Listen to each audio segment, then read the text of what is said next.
It's your man Delvin. Welcome to Delvin's World. And today I want to talk to y'all about Living Single, the original Black women friendship show. I believe a lot of shows would like to have the success that Living Single did, the staying power that Living Single did. But unfortunately, for those shows, Living Single is truly a classic and one of a kind. I believe it set the standard for the Black women friendship shows, because I don't think we've ever seen since, before, or after a show that represented Black women in a workforce in their 20s, 30s, 40s, whatever age group these women were in such a polarizing way. You know, we've had shows before, but they touched on the depths. All of these women living in New York. Here's the great thing about the show. All of these women on the show are East Coast women. Queen Latifah, both of the Kims, Maxine, all of them are from the East Coast.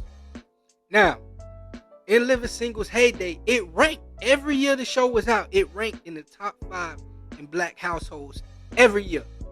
The peak of Living Single was that first season. I believe the first season is the first and the second season is the best seasons.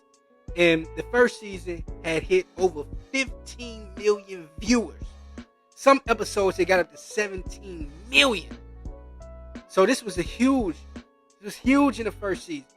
The second season, it averaged 13 million viewers an episode. Some went higher.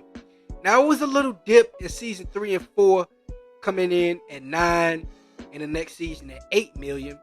In the last season, the fifth season, the season that a lot of people say isn't the best season, it still averaged 7, you know. But I feel those first 2 seasons were so iconic, it gives the show that staying power that lives through for generations. Because you got to remember, the first 2 seasons are 27 episodes. Those are basically 2 seasons within those 2 seasons. So the first season could have easily been 1 or 2 or 3 seasons. The second season the same as well. It's 54 episodes within the first 2 seasons. So I see how it got dragged out a little bit. But I'm glad that it lasted 100 episodes, so it got syndication. I'm really glad about that, right? Now, here's a great fact. It was actually more popular than Martin for a stretch of time. Now, it didn't last, but it was more popular than Martin for a while. So that lets you know how powerful this show was. I just believe nothing captured Black women in the 90s like Living Single. I don't even think it's close, right? You know, first of all, has one of the best theme songs of all time. Yeah, we live in. You feel me? That I still love that. That could have easily been a song. And it's quite possibly the best New York show of all time. And I love a lot of shows that have come out of New York, from the police shows to the comedy shows to Night Court to Sex and the City to Friends, whatever. There's a lot of great shows that have been based in New York City, you know, New York Undercover. But I believe that Living Single captured New York the best, in my opinion, honestly. The casting on this one was amazing. You know, we got to give credit when credit is due. The casting with Kim Fields, she's a veteran from Different Strokes.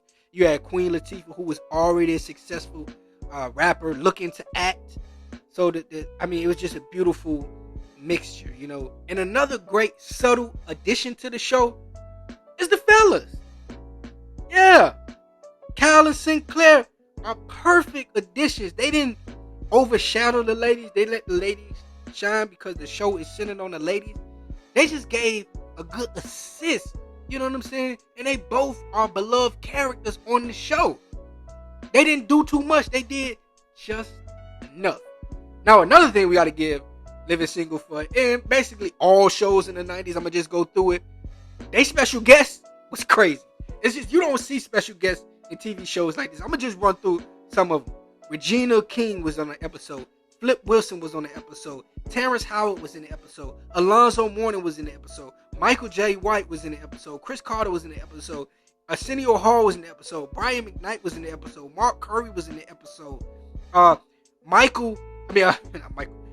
Monica was in the episode. Rosie O'Donnell was in the episode. Deion Sanders was in the episode. Queen Latifah, CeCe Winans, Montel Jordan, Shaka Khan, Evander Holyfield, Jasmine Guy, all in episodes of Living Single. Now, it's even more. I didn't even get all of them.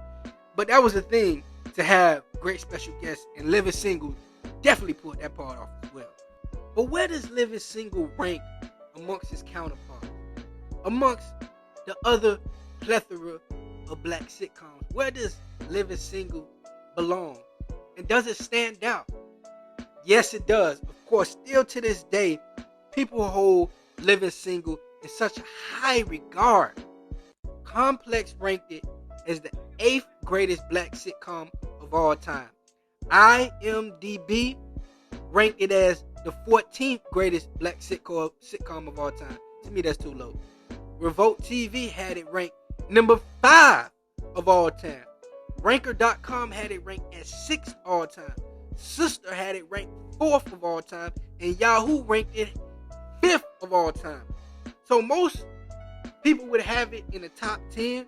But for me, Living Single is a top 10 black sitcom of all time. A top 5 black sitcom of the 90s.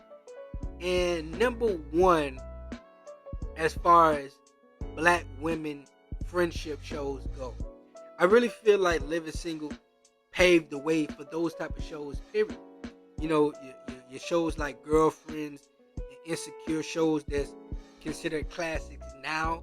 I believe Living Single was the template. It was a representation of that.